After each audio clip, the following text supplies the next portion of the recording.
चलिए आज का टॉपिक है पंप। तो सबसे पहले हम जानेंगे पंप की डेफिनेशन क्या होता है। तो पंप होती है एक डिवाइस होती है जो हमारे यूज करती है मूवमेंट ऑफ फ्लूइड को, मतलब फ्लूइड को जो हमारा मूव कराती है, जैसे लिक्विड हो गया, गैसेस हो गया। ठीक है, ये क्या करती है, it increase the mechanical energy of the fluid and additional energy can be use to increase. ठीक है, जिसमें लाइक हमारी वेलोसिटी, इसको जो वेलोसिटी फ्लो रेट होता है इसको इंक्रीज करता है, प्रेशर इंक्रीज करता है, और भी थोड़े से टर्म्स हैं। तो ये है, तो हम बेसिकली यहाँ पे सबसे पहले डेफिनेशन लिखेंगे पंप की डेफिनेशन क्या होती है। पहले मैं अपने टॉपिक स्टार्ट करूँ, आप मेरे चैनल को शेयर करें, सब्सक्राइब करें और बेल आइकन को हिट करना बिल्कुल ना भूलें ताकि रेगुलर नोटिफिकेशन आप तक पहुँचते रहें। तो चलिए यहाँ पे हम जो देख रहे हैं कि पंप क्या होता है, जैसा कि मैंने हिंदी में बताया था उसी को मैंने यहाँ डिफाइन किया है। तो जैसे लिखा है डेफिनेशन में, pump is a device use to move fluids such as liquid, gases और स्लरीज। ये सारे फ्लूइड हैं, इनको मूव करने के लिए हम पंप को यूज़ करते हैं। जैसे मैंने काफ़ी सारे RAC में जो चैप्टर पढ़ाए हुए थे वहाँ पे मैंने पंप का यूज़ किया था। कोई भी चीज़ हमें लोअर लेवल से हायर लेवल ले जानी होती थी तो वहाँ पे हम पंप का यूज़ करते थे, यानी मूवमेंट ऑफ फ्लूइड यूज़ करते थे। ठीक है, सेकेंड चीज़ क्या होती है, जो पंप होती है ये हमारी मैकेनिकल एनर्जी होती है जो फ्लूइड को उसको इंक्रीज करती है। जैसा कि मैंने यहाँ पे लिखा है, it increases the mechanical energy of fluid. और एडिशनल एनर्जी जो होती है हमारी, जैसे वेलोसिटी होती है, प्रेशर होती है, इन सब चीज़ों को भी ये इंक्रीज करती है पंप।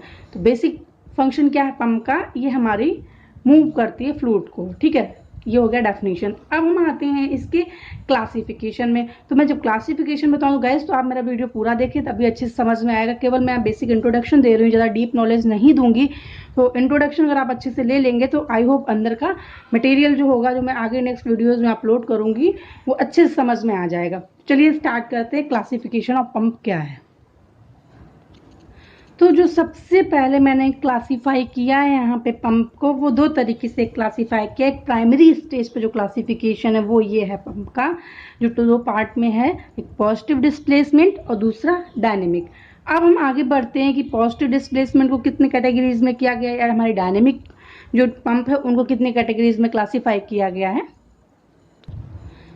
तो जो हमारा बेसिक है पॉजिटिव डिस्प्लेसमेंट पंप, उनको दो कैटेगरीज में फिर से क्लासिफाई किया गया है, जैसा कि हम देख रहे हैं, रोटेटरी पंप और हमारा रेसिप्रोकेटिंग पंप। ठीक है, इसी तरीके से हमारा जो डायनेमिक पंप है इसको क्लासिफाई किया गया दो पार्ट में,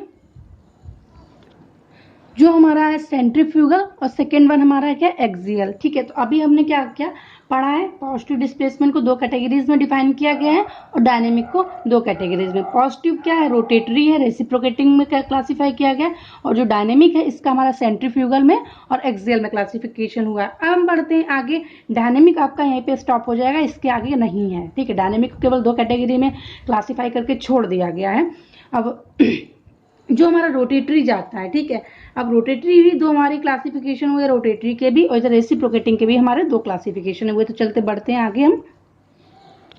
तो हमने जैसे रोटेटरी को बताया कि रोटेटरी का जो क्लासिफिकेशन हुआ दो तरीके से हुआ है, वो हमारा सिंगल रोटर है और मल्टी रोटर। ये चीज़ मैं पहले भी बता चुकी हूँ आपको कि जो हमारा सिंगल सिलेंडर वाले पिस्टन के केस में भी वहाँ पे भी बताया था मैंने, सिलेंडर में कि सिंगल रोटर या मल्टी रोटर किस तरीके के इंजन में यूज़ करते हैं।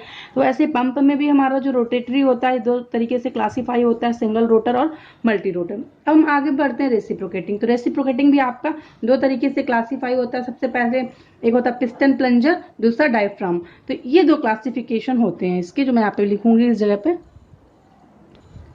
तो ये आपका पूरा क्लासिफिकेशन हो गया, किस तरीके को हमने पंप को क्लासिफाई किया दो पार्ट में, प्राइमरी स्टेज पे। देन सेकेंडरी स्टेज पे इस पार्ट को भी दो पार्ट में क्लासिफाई किया गया है, जो हमारा डायनेमिक, सेंट्रीफ्यूगल, एक्सियल। और देन यहाँ पॉजिटिव डिस्प्लेसमेंट को रोटेटरी या रेसिप्रोकेटिंग में क्लासिफाई किया है, सेकेंड स्टेज।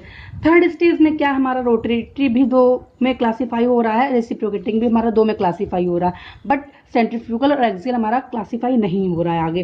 तो रोटेटरी जो है वो आपका सिंगल रोटर मल्टी रोटर में कन्वर्ट होता है, और रेसिप्रोकेटिंग क्या है आपका पिस्टन प्लंजर या डायफ्राम में इसमें कन्वर्ट होता है। तो ये आपका बेसिक क्लासिफिकेशन ऑफ पंप है। ठीक है, आगे हम आते हैं, काफ़ी सारी चीज़ें जो हम पढ़ेंगे डीप में, तो उस डीप के लिए मैं वीडियोज़ नेक्स्ट अपलोड करूँगी। बेसिक यहाँ पर मैं केवल और केवल पंप के बारे में बताया, जो डेफिनेशन है और क्या क्या क्लासिफिकेशन है, एक इंट्रोडक्शन टाइप पे। तो गाइज आपको मेरा वीडियो अच्छा लगता है तो प्लीज़ शेयर करें, सब्सक्राइब करें मेरे चैनल को, और जो भी पूछना हो कमेंट बॉक्स में मेंशन कर सकते हैं।